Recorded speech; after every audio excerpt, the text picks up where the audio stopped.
Hello, I'm Sandra Gasson. Hello, and I'm Sue Eltringham. Sandra and I are both occupational therapists working for the Autism Team at Kent County Council.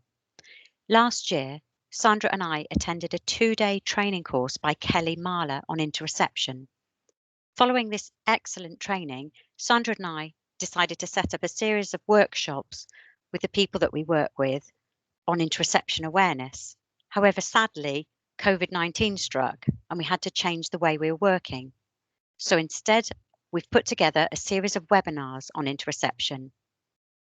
So now that we've introduced ourselves and you can put a face to a name, we're going to turn the cameras off and I'm going to hand you over to Sandra for the introduction on interoception. Thanks, Sandra. Thank you, Sue. So this webinar has resulted, as Sue has said, from the aspirational work of Kelly Mahler around interoception awareness and also our direct work with autistic adults.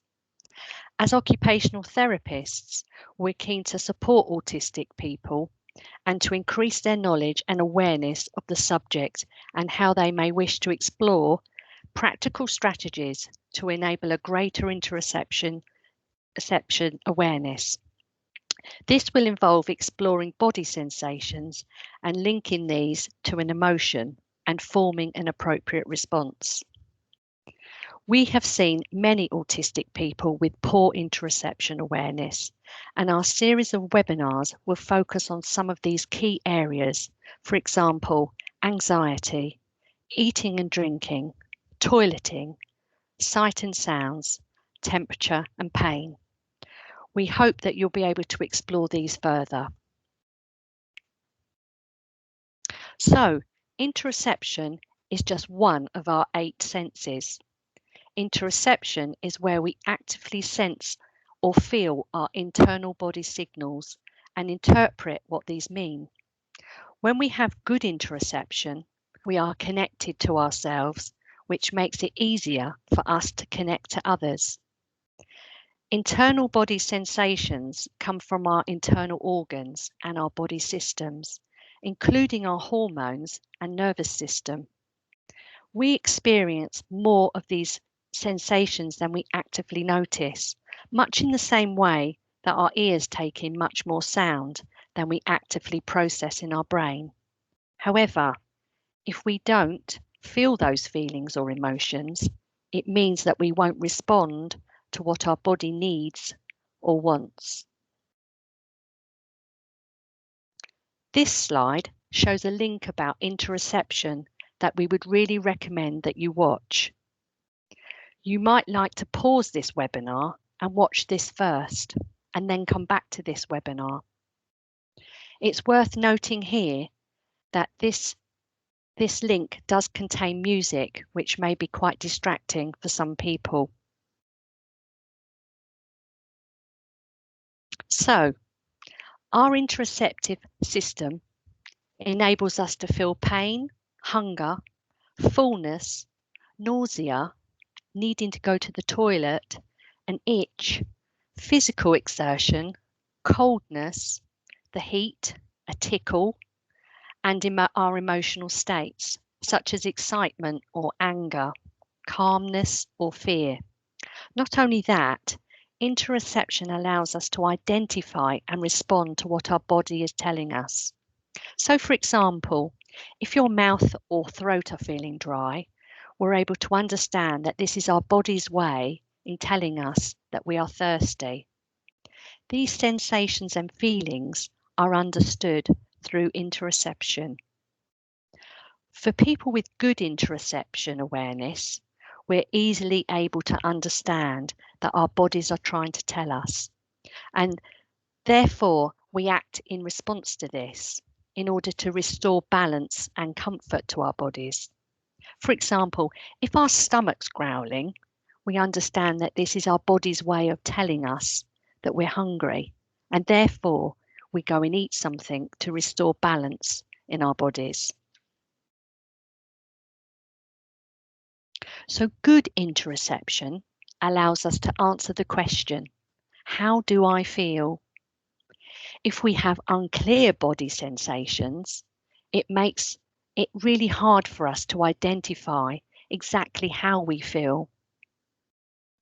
Evidence suggests that poor interoception awareness can lead to difficulties with emotional regulation. We may overeat, or we might forget to eat. We might not feel thirsty, or we might feel thirsty too frequently. We might not feel the urge to urinate, or we might feel an intense urge to urinate frequently. We may be unable to recognize signs of getting tired or fatigued. We may not even notice our increased heart or breathing rate, or we might notice this to the point that it becomes really distracting to us or overwhelming. We might have an unusually high tolerance to sensitivity or pain, or we may not notice if we are cold or if we're overheated. A person can be over-responsive to one particular internal signal or sensitivity, or it could be under-responsive to another. So how can we improve our interoception awareness? Trying to label and highlight body language that correlates to emotions can be really helpful to assist someone in understanding what they are feeling. For example, pointing out to someone, "I can see your hands are sweaty and your legs are moving." We could ask them, "Is your heart beating quickly? Or does your stomach feel fluttery?" And then tell them, "I think you might be feeling nervous." This can help someone to identify and notice specific body sensations and connect these sensations to feelings and emotions.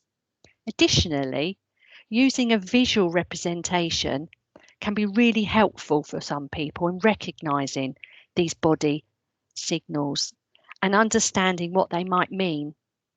For example, you could draw a person with a basic body parts like face, hands, the stomach, the heart, etc., and have a list of sensations and descriptive words that allow someone to describe how a specific body part feels at that time. For example, their eyes could be watery, itchy, or dry. Our webinars are designed for you to focus on specific problem areas such as anxiety or eating and drinking, and all of these will have resources. Understanding the interoceptive system may offer new insights into the root of common issues. The ultimate goal is for our bodies to reach an internal balance using the least amount of energy. So when our internal balance or our homeostasis is off, our interoceptive system signals our body to take action. For example, if we're thirsty, we drink. If we're hungry, we eat. If we feel fatigued, we rest. If we're cold, we might put a sweater on. If we've got a full bladder, we would go to the bathroom. An individual's ability to self-regulate their emotions and behaviour is really closely tied to their interoceptive system. Without clear body signals, an individual may not notice these subtle differences in the way each emotion feels, and that is poor emotional awareness. And this can result in difficulty identifying and reacting to and controlling their emotions.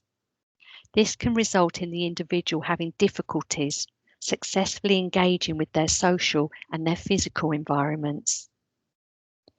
Interoception might be considered the boss of all the senses, for if it's not working properly, other senses could be adversely affected. So in other words, it's the foundation for subject feelings, emotion, and self-awareness. So when an individual has trouble internally understanding emotions, meaning that they have trouble recognizing what anger, excitement, pain, happiness, etc. feels like, they can have significant difficulty regulating those emotions appropriately. And often they would not respond to emotions until they've really reached the extremes. For individuals, this can often look like extreme meltdowns that are really difficult to calm down from. The meltdown is often caused by the smallest incident, which would not normally typically warrant such an extreme response. So when you're unable to properly communicate with your own body, it can be also difficult to understand how others are feeling and why, and this can lead to problems in social skills and social communication. This slide shows the other interoception webinars that we've put together. These will all offer strategies around ways to improve interoception awareness in the specific areas. And these are all going to be available on YouTube. This slide shows further resources from Kelly Mahler, which you may find useful. This concludes our introduction to interoception. We hope that you will be able to join us for our future webinars in the series. Thank you.